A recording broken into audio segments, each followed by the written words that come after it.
All right, we are here today, or welcome one and all to Renew Your Spirit. I am once again your host, if you don't know by now, in Gaffin. And today I have with me a very special person that I really think she's a very special person, Jean Mandeville. She comes to us from Rhode Island, right? Richmond, Rhode Island. Yes.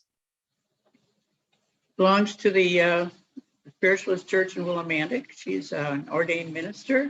She's are you a commissioned healer? I am. Commissioned healer.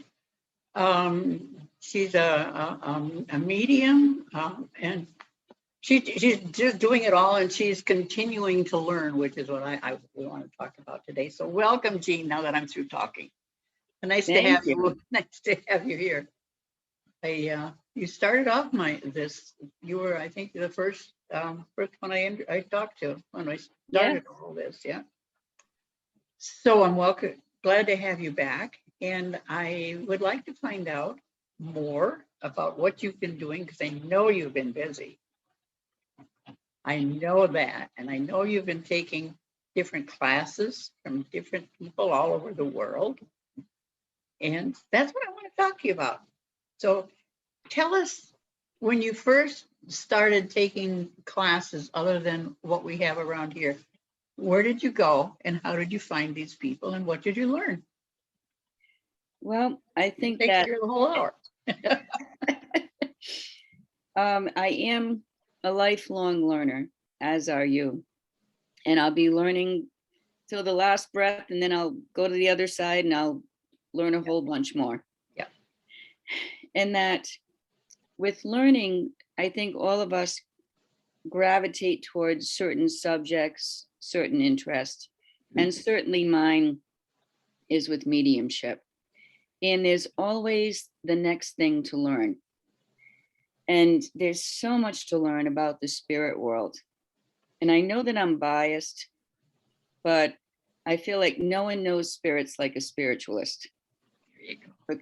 Because of the history, the documentation, the testing, what mediums sacrifice to go through that testing.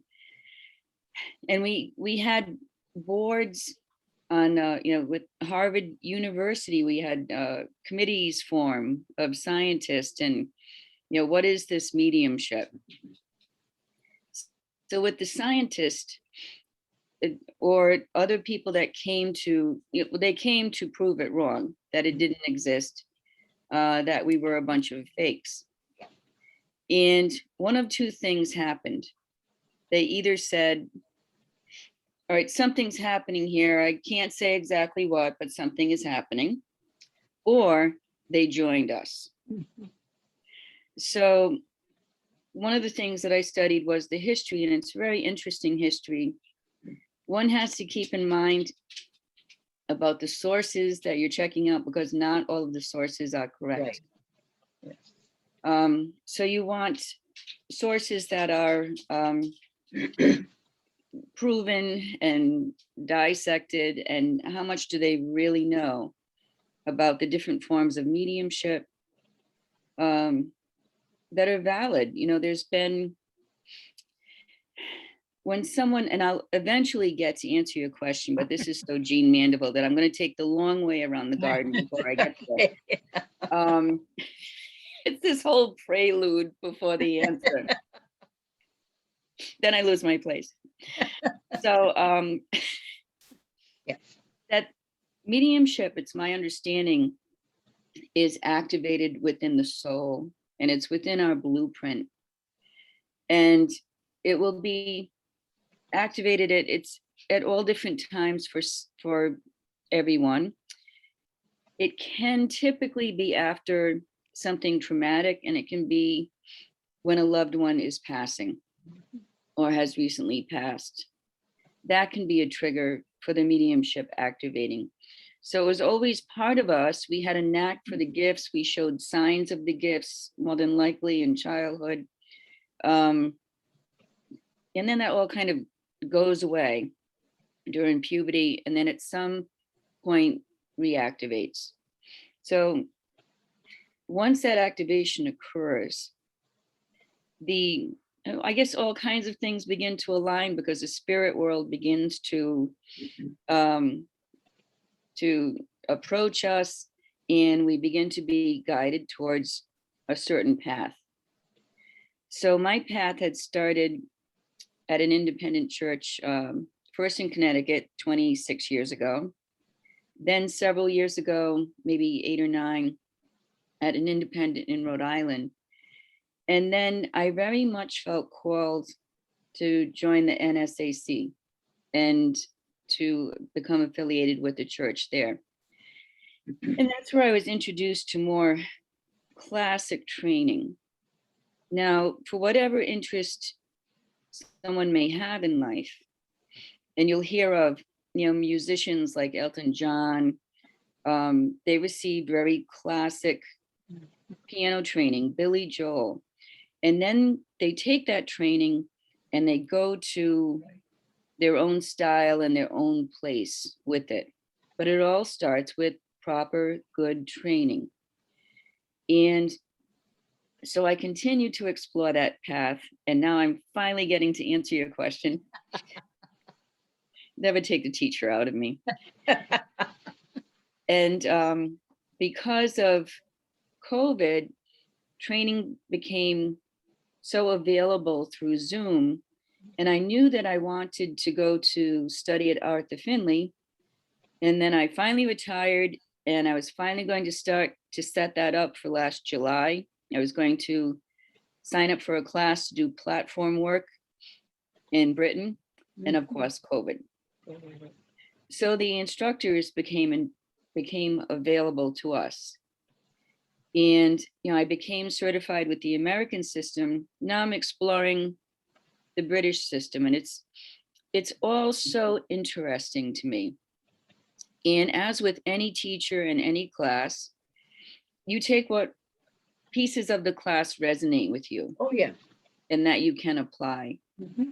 But I found that what the British did was they had, it's the process so, and I mean this in a good way, dissected. They had it so identified about what is a link, how to form a link, what we do with our chakras to form that link. We want at least 3 links going, 3 different places. It helped me understand what I was doing and how I did it. Do we have to know all of that? No, it's quite a natural process where we just can communicate with the spirit world. But what did learning all of that do for me? It did improve my mediumship. Really? It's interesting. So you find out the nuts and bolts of how it works, and that improves it for you. That probably makes sense when you think about it. Yeah. It's like when you're driving a car. Precisely. Precisely. And that's what I say to my students is, remember when we learned how to drive, how it was so sequential, every single step. You take the key, you put it in the, you turn the key, right. You're able to get in the car. Back then, no seatbelts. Why would we do that? No. And adjust the rear view mirror. I mean, every part was so spelled out so that we would know what to do. And of course, now we just get in the car and it's effortless. Right. So I think another reason that I wanted to learn really the fine tuning of this work was not only to become a better medium, but so that I could teach it to my students. Yep. Now, about the styles, what are the different styles? Because I know they are different from us. And I know each teacher has a different style.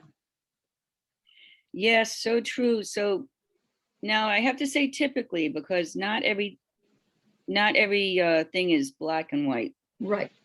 Typically, the American system would do what's called direct.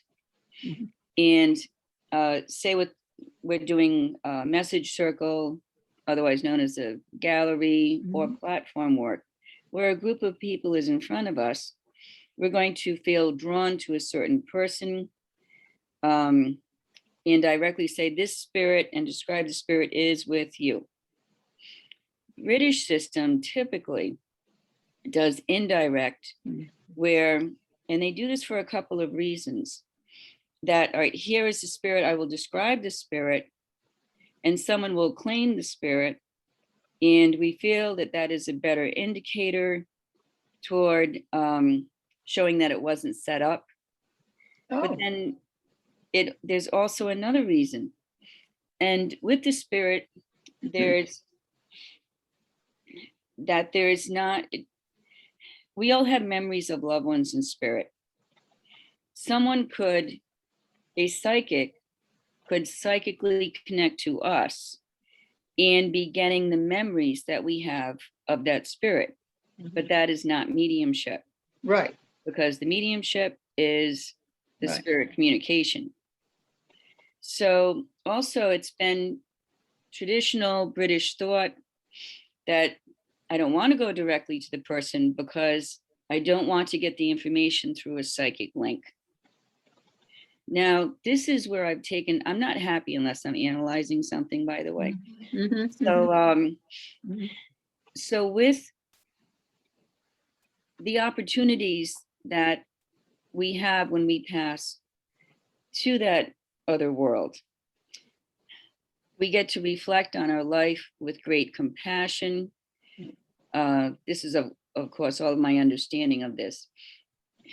And we get to realize what we did good and what we could have improved on. And that's every single one of us. So there may be a spirit that there was a very strained relationship. We've all had strained relationships in our life. Right. But that spirit, upon reflection and upon really expanding their knowledge of self, they come to a place of wanting to apologize. And this has happened through the readings that I've given many times, and I would never say it unless I absolutely felt that this apology was sincere. Sure. But it's always sincere. If they're coming to a reading to apologize, they wouldn't come if they weren't ready for that. Right. So if I had a psychic link to someone, I'm going to be reading off just the strained relationship, and it's going to limit the information that I'm getting. If I have a link to the spirit, however, and they have a chance and an opportunity to apologize, and of course, that would first is all of the evidence. This spirit is identified. We definitely have this spirit. Okay, now this is what the spirit is saying. So that would be an incredible difference between the psychic and the mediumship. Yeah. And that if I was only doing a psychic link, that spirit wouldn't have that opportunity to get that communication through. And mediumship is to be a healing, helpful, compassionate experience.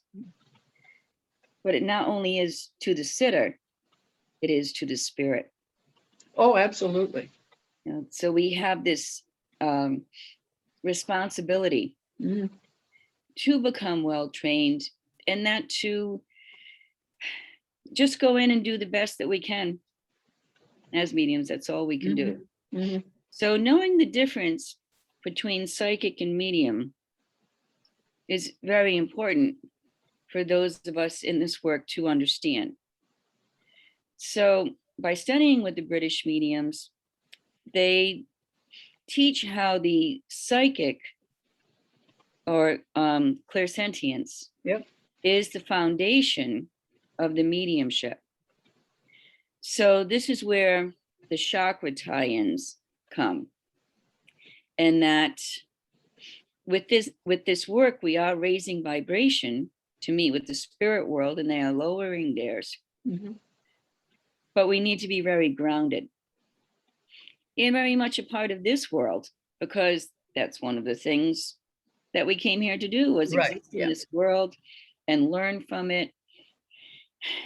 So we want to be grounded within that first chakra. Third chakra is our gut feeling. So that's a clairsentience, and we can really, feel that apology coming forward from the spirit world. We can feel all kinds of things, their personality. It's such a great chakra to use. And with mediumship, I never really thought of making use of that chakra, when it's actually a very integral chakra to use toward mediumship. Really? So the psychic is where I'm reading the person in front of me. Mhm. That's that kind of soul to soul kind of connection. Or I'm reading imprints that are, the earthly physical imprints, or from the physical. And that supports all of the rest of the information for the mediumship. So when people come to me for a reading, I'll say, would you like this more of a psychic reading or more of a medium? And I'll say, well, what's the difference? So I'll say, the psychic is all about you, and the mediumship is all about the spirit that's with you. Don't you think sometimes they combine? Without a doubt, without a doubt. And this is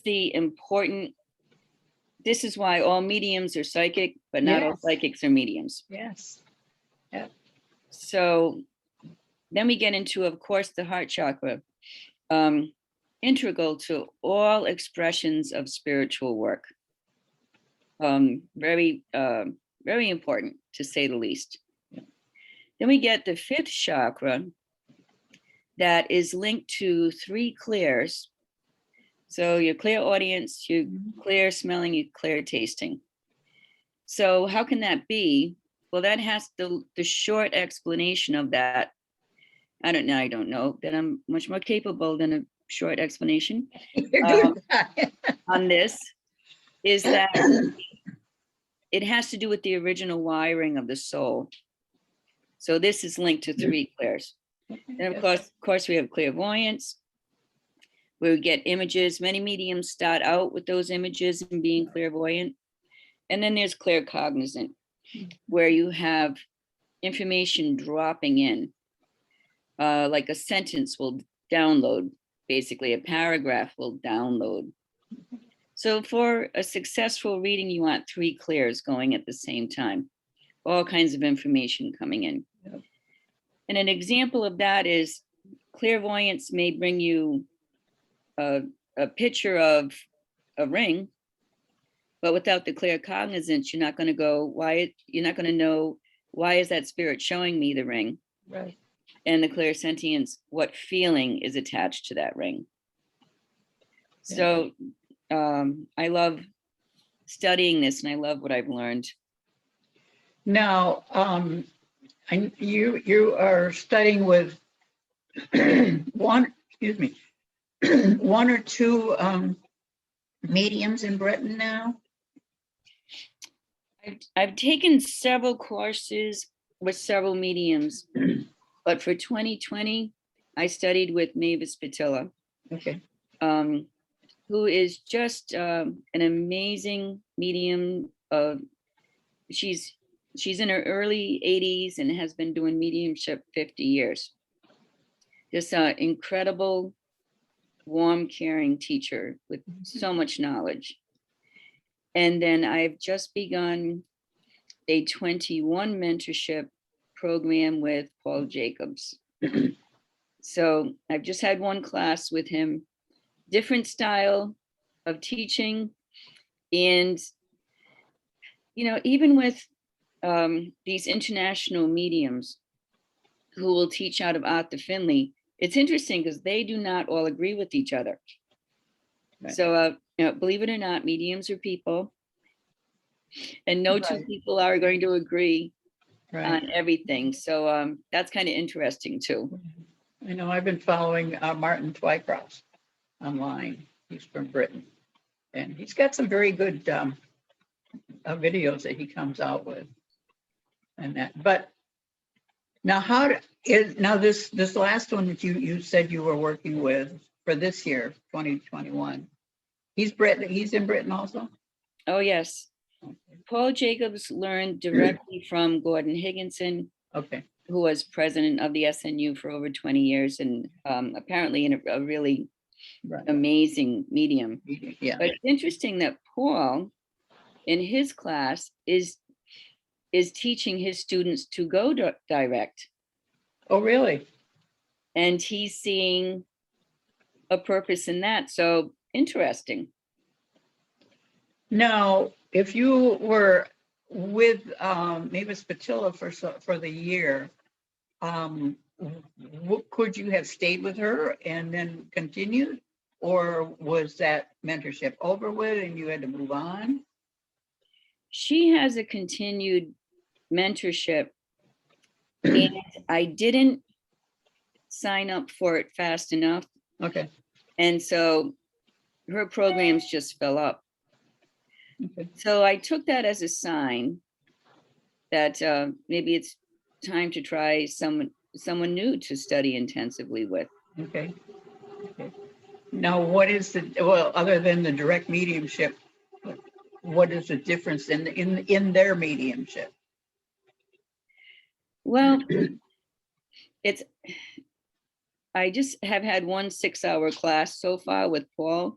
Okay. So I imagine they're going to be talking about similar things. And of course, they're going to have their differences in their philosophy. Okay. A 6-hour class, 6-hour class. Yeah, he's 1 6-hour class a month, and Mavis was 6 hours, but broken into 4 classes, an hour and a half each. Mm-hmm. So it was a long, intensive day just yesterday. Oh my gosh. But I think it's going to be another good experience for me. Now, does he have many students in that class? They limit the size of the classes so that they can, give everyone attention.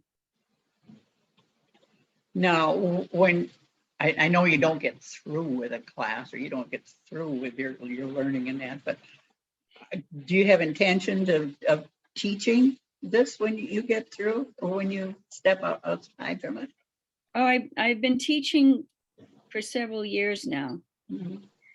And I'm a retired teacher. Yeah. Of 34 years. Yeah. So it's just part of me. It's part of my soul's expression. I've come here to do it. And I loved teaching the kids, but I did that 34 years, and that's a long time. Yeah.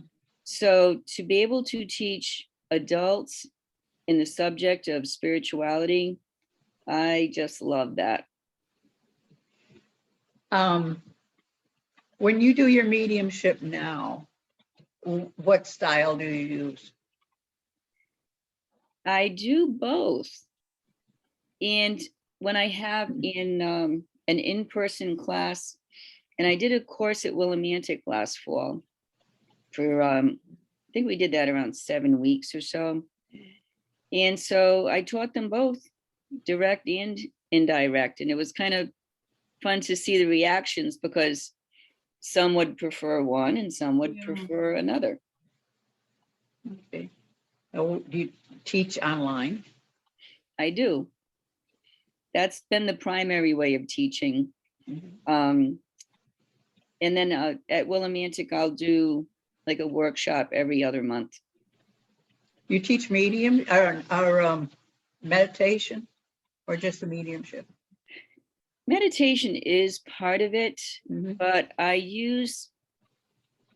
this is a whole nother subject. If there's a way to look at something in a complex way, I will find it. So meditation, or the things we can do to calm with the mind, depends on the purpose. So that meditation is a passive type of state, clearing the mind, many people will say they have a tough time with doing that. And I want to say, of course, because our mind just is a very active place. And even in our dream state, our mind goes to be active. So this is where a point of focus can help, like a mantra or a visualization, give the mind something to do. Also, I feel that there are moving meditations, and that every day walking my dog, I feel is Right. a moving meditation. Yeah. Now, also, with the different types of mediumship, doing mental mediumship, which is connecting to a spirit and giving information from a spirit in the style of a one-on-one private reading, platform work, message circle.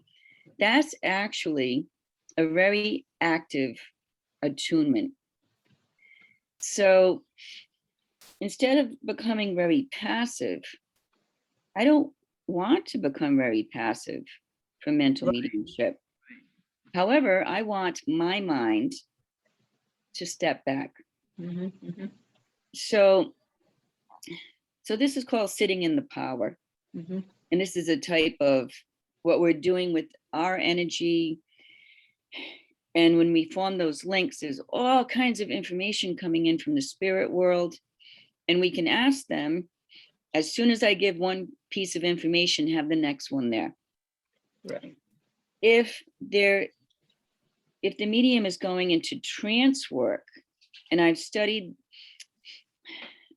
out by doing trance work, or a level of it. Right. And in the past year have become reacquainted with trance work. Lydia's still there? She is. And for those of you that don't know, Lydia is a wonderful British guide of mine. Yeah, she's lovely. So it's more types of visits and hellos. I'm not working with her to the degree certainly that I did at one time. So I would go into a type of trance and Lydia would come through. And I said to her, this is, gosh, over 8 years ago. Well, if you're British, where's your accent? Not realizing that classic training is you don't have to have an accent. But I asked for it, so I got it. And now I don't think she can speak through me without that lovely posh British accent. But with trance work, that's extremely passive. And the blend, because any of the work with the spirit world, there's this blend of energies that occurs, and then the information begins to come. And that one thing that beginners need to know, because they feel called to this work, they want to begin studying. But a common question is, can a spirit take me over? Yeah. And the simple answer to that is no, because we are physical and they are not physical. And that when we're asking for that blend for the information, that's all that we're getting is information. And then the link drops, and that is that. So one thing that Mavis said last year was, after you do your mediumship work, ask the spirit how you did. So often enough, I'm remembering more and more to do that. And just say, and they usually do like hang out. It must be my guides that tell them, she's going to have a question for you. She's going to want to know how she did. Another interesting point that Mavis brought up was that there are spirits that have attempted to communicate with mediums that more than likely were not very well trained. And of course, there's the natural part of our gift that we can do it. And then there's the part that just needs development, and we need to know ethics. It's to really do this properly. So there are spirits who have had such a poor experience with the medium Right, They actually refuse right. to work with mediums That anymore. makes sense. I can understand that. Yeah. Interesting, huh? Yeah. Is there any chance, and feel free to say no, that you could bring Lydia through? I will ask her and we shall see. I've never been filmed bringing Lydia through. I know, and you had mentioned that before, and I just happened to think and that's what I say. If you don't want to, that's okay. So not today. Okay. We'll make another date, and you could prepare and ask her if she would like to come through. I understand that. But for those of you who have never seen Lydia or witnessed Lydia coming through, it's lovely. She's a lovely lady. She really is. She's, I realize that I don't have great posture when I bring her through because her posture is so perfect. Mm. And then I remember seeing an interview of an actress that played on Downton Abbey, and she talked about posture. And of course, they filmed these scenes for hours. Yeah. And she would say to the writer, Julian Fellows, is that his name? Can I just slouch a little bit? And he goes, no, it just would have never happened. And so when I saw that interview, I'm like, oh, that's what's going on. That's why Lydia's posture is so good. Mm. Yeah, that's interesting. Yeah. Well, in those days too, they had the corsets. They were wearing corsets that really helped a lot. Too. Maybe I need one. I don't know. Might help with more than one thing. Could you lead us through not a class, but an awakening or awakening sort of the chakras? I can. Would you like to do that now? Absolutely, that would be perfect. Thank you. All righty. So I will call it a meditation, even though it's much more active than that. All righty, so I invite you to close your eyes and just begin to turn your attention within and notice your breath. And just without forcing or judging, just notice how it feels entering your body and releasing it. And that with each inhale, you are inviting in ease and peace. And with each exhale, releasing any tensions, any areas of holding. And in this natural cycle, you invite in peace and ease and release any areas of holding or tightness. And you begin to bring your attention to your soul, to your own divine spark.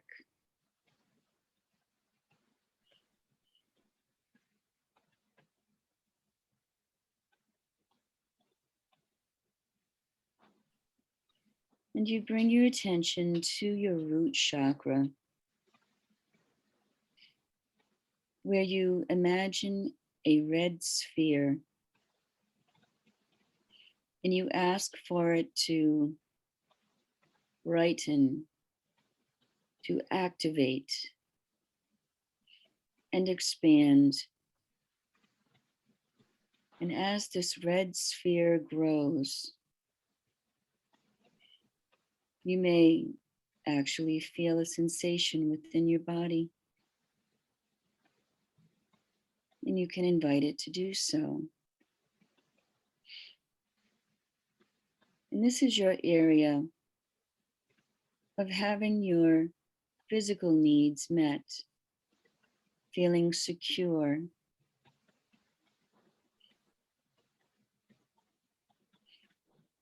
And you can say to yourself the affirmation, all of my needs are met. I have security. I have a place to live. I have all that I need. And we draw this energy up now to the second chakra, where we see a glowing orange sphere, and we ask for it to activate and brighten and expand. And this is our place of creativity. Are we giving ourselves enough of a chance to creatively express? Is that within our soul to do? Are we doing it enough? And creativity takes all types of forms, not just art, but with words, with how you decorate your environment. There are so many forms of creativity, and we welcome that in our life. We draw this energy up to the solar plexus chakra, where we see that yellow sphere, and we ask for it to activate and brighten and expand. And in this activation, we connect with our place of confidence. For a healthy confidence is what we need to do all that we came down here to do. This is our place of power. And our affirmation for this is that we can lovingly and compassionately express our power.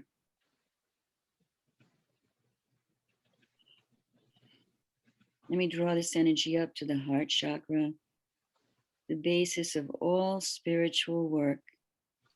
We see a green sphere, and we ask for it to activate and brighten and expand. And we think of someone or something that automatically fills our hearts with joy, with love. And we let this feeling expand and fill our body. And it spills out into our auric field. And our auric field expands and fills the room that we're in and the floor that we're on, and above us and below us. And with our heart chakra expanded, we attract loving experiences.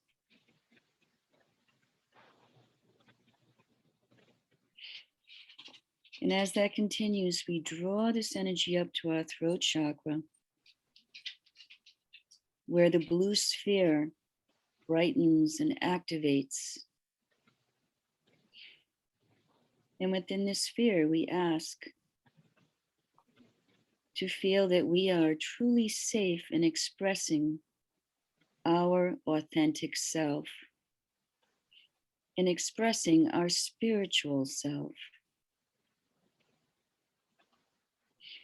And of course, this expression comes from a place of compassion for self and compassion for others.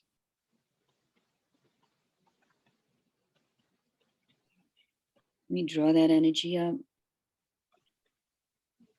to our third eye. And we ask for that violet sphere to brighten, to activate and expand. And we are safe to be shown visions that will assist us in our daily life.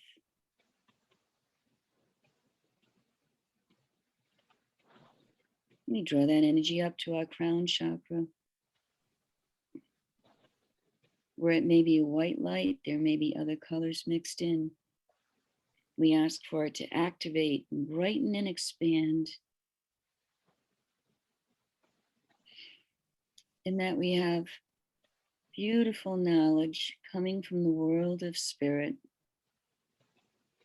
knowledge that is helpful to us and perhaps helpful to others.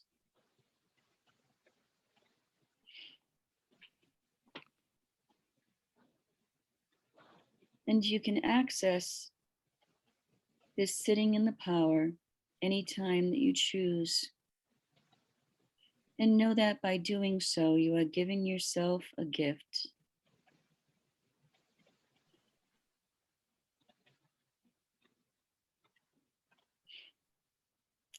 And for now, we will begin to gently bring ourselves back and be aware of the chair that we are sitting on, the floor beneath our feet. Perhaps begin to move hands and feet. Reconnect to our breath. And when you are ready, you may open your eyes.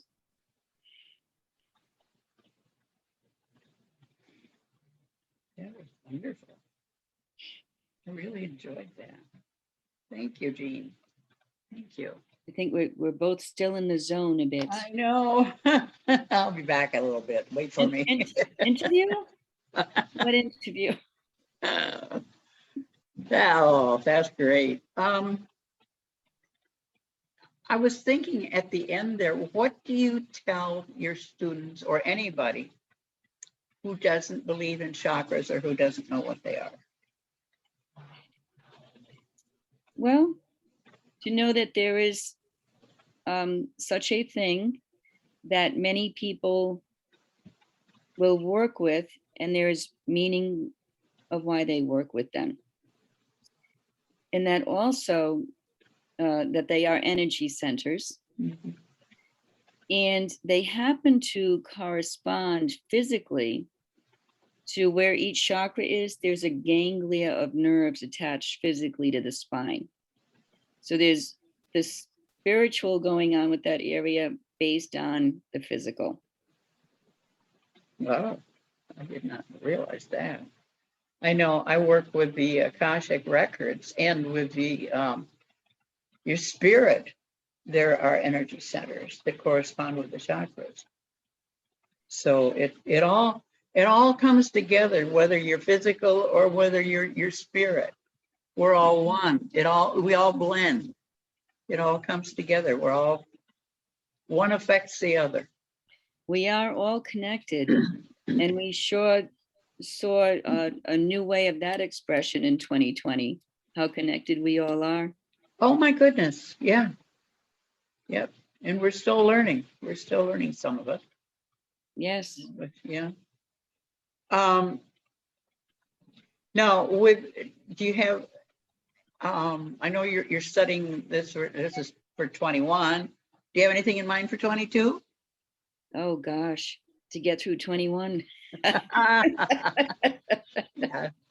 Oh, and that. Well, what I'm working on developing now is using working with trance more, and I have started working with trance healing, which is an amazing, powerful healing. Really? And see, we all have spirit chemists that are guides. So they'll work with my chemistry in a certain way towards trance healing that will be different than for trance speaking. Really? So there's nuances, there are differences. So I'll be working more with that. I've begun working on drawing spirit portraits. Oh, Just begun that. And of course, I'm much more experienced at getting words from a spirit and not the image. right. So with any technique that is new, we all would like it instantly, and it just doesn't work that way. Yes, I understand that. We just got to pay our dues and really develop the skill. So anyone that you see that's very good at something, they've been at it for a while and they've Mhm. been working at it for a Mhm. while. I also am very fascinated by aura reading, in that I can go into my altered state and begin to sense a person's aura. Oh, And I took a class where the auric field is divided. So whatever colors in this section, it's how you portray yourself to others. In the next section, it's your character and what you really are. And so on. Each area of the aura means a different thing. And I feel a knack for that, and I would like to develop really? that more. Wow. So there's there's so many beautiful spiritual expressions, and we can't learn them all, we can't I develop them know. all, but it's not within our blueprint, within our soul, to do them all. We're going to be led and gravitate towards Mhm. the ones that resonate with us. So I would like That's, to do yeah. more with color and Mhm. auric fields, um, color healing, uh, reading with color, doing readings with, meaning that if it were someone mentally, I want to do a reading on how they do that, that I could take the color associated with that and blend it into a person's body and read that way. So Oh, my. there's some really Mm, fascinating methods out yeah. there. That's one of the reasons I started this, is to see if I could, to get in touch with all the different types of spirit and spirit communication and spirit healing that there is, as many as I could. And that it's always fascinated me. And I know there's more out there, and I know we can't all get it, but didn't Shakespeare say it best? There's more things on heaven and earth that are dreamt of than your philosophy. Oh, Yeah, there's so much out there that we don't even know about. And that's what drew me to this. So I'm still looking for people to come and tell me all about it. So if you know of anybody, or if anybody knows anybody, tell them, contact me. I will do that. And you're really progressive, Lynn. I tell you, and you, in more than one way, are a role model for me. Oh, thank you. Um, and that, that you had this idea of, I'm going to start up this Renew Your Spirit and talk about spirituality, and really progressive. That's wonderful. Well, I've always been nosy. I always wanted to know what people are like and how they got to be what they are, where they are. And that's why I thought, I'll do it this way. Then I've got a good excuse. Oh, we could call it inquisitive. Yeah, thank you. I like that much better. Yeah. So No, yeah, go ahead. what's the only, why do this? Why do mediumship? Why do any spiritual work? Because of what it brings to our life. Yeah. So first and foremost, I love having the ability to visit with my loved ones on the Yeah. other side.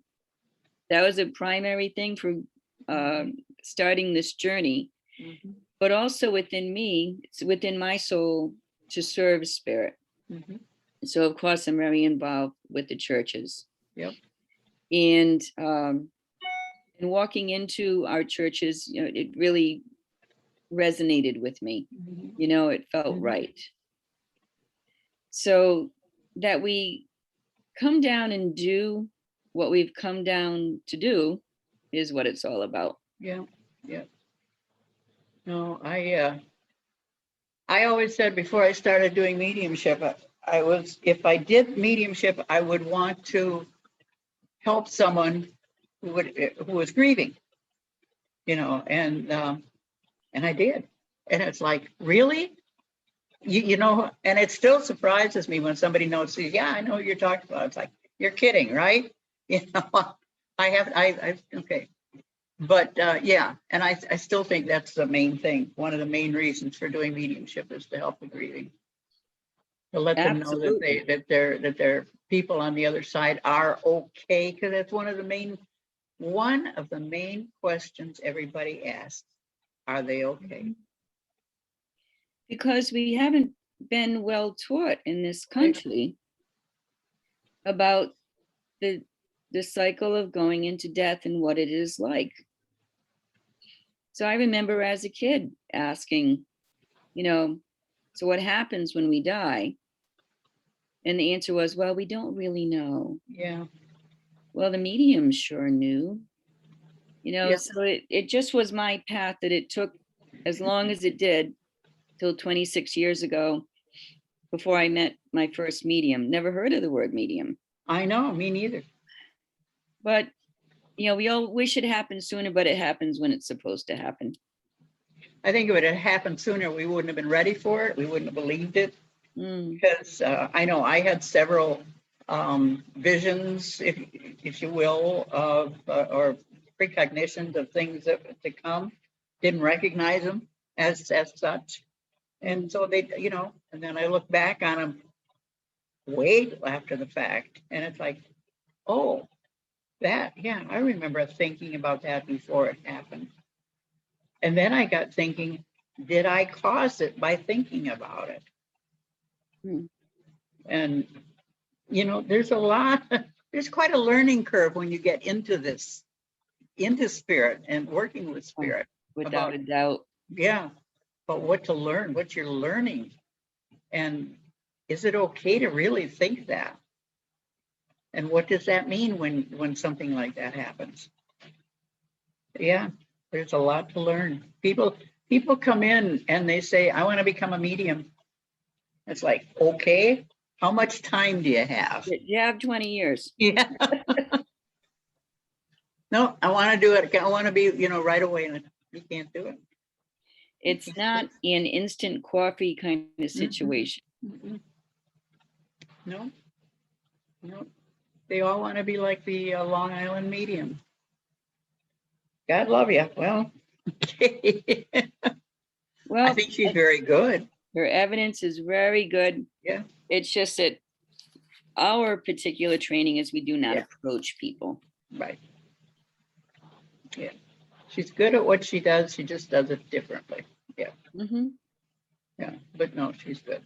Now, have you approached any of your family with any of this since you started with your mediumship or expanding it? Certainly my daughter knows, and has known because she was basically raised as a spiritualist. Okay. And the rest of my family is so geographically spread out, but so a sister in Florida knows her daughter. Oh, in the Newport area, and they think that it's cool and neat. And then through Facebook, the Mandevilles we've discovered our lineage and our connection to each other. So I have had Midwestern relatives call for a reading. Really? And I really have had a lot of positive support. And even when I was teaching, there was just a few teachers that would know, because I kept both careers pretty separate from each other. I can understand that. But they were amazed, and they just thought, wow, that's really amazing. So I have found a pretty good support system. That's fantastic. Now, with your daughter, since she grew up with this, is she sensitive? I think she is sensitive. And I'm a third generation medium. Yeah. I sure would like if she was a fourth generation medium. So that timing is up to her, and if that activates within her soul, but I would not be surprised. Okay. Has she shown any inclination? Well, she has, but at being 31, the years leading up to that, you're busy, dating and then getting married and setting up a house. And it's all of those types of things that typically that age range will be accomplishing. So we'll see if there's a certain event that that activates her. Is your husband open to this? Does he know? He's open to various things. Mhm. So just how open to this, I'm not sure exactly. If he sees this interview, he'll have to tell me. By the way, Jean, Oh but my goodness. he did have an experience of being in a bad ski accident. I was talking to his mom about this at Easter, and it was quite a head injury. And when he was, waiting for the rescue on this ski slope, and a friend who was with him, he could feel the presence of his deceased grandfather. Really? Oh, well, isn't that interesting? It is. Ah, Might validate that there is indeed a spirit. yes. Oh my gosh. What was his reaction to that? I think it brought him comfort, and that my sense of this is that the grandfather was letting him know, I'm with you, and by the way, it's not your time. Mhm. Yeah. That's fantastic. I love it when that happens. Mhm. Yeah, that's great. Well, Jean, the next time you come, and I would like to have you come back again, please check with Lydia ahead of time. We'd love to have her visit. Because I think, I know I would love it, and I think our viewers would like to see her also. If she is open to this. I understand there's a kind of a, yeah, maybe or maybe not. Well, and it's me, it's getting back on the horse, so to speak, with doing inspirational speaking. Mhm. And that I feel like I want to practice, and part of me knows I really don't need practice and I could just go into it again. But there's also other guides that are, it's time for me to work with inspirational speaking again. Okay, good. Okay. So we will see you tomorrow. You will. Now, are you going to be in person or online? In person. Okay. Because there's nothing like it. And right. Yes, we can do mediumship through Zoom because right. With spirit, there's no time or space, but it sure is nice to be in person. Yeah, good. Well, thank you so much again, Jean. This has been lovely. I really enjoyed talking to you. You have a way of explaining things that even I can understand. Oh, golly. Well, I thank you for that. Sometimes you kind of have to bring it down a little bit. But I do thank you. And well, Lynn, and you started the interview by calling me a special person, but I'm going to end the interview by saying you are a very special person. Oh, thank you. I'm grateful that you are in my life. Thank you. And thank you. Feeling is mutual, believe me. And I thank you one and all for being with us today, and we will see you again next week. So thank you, Jean. See you tomorrow.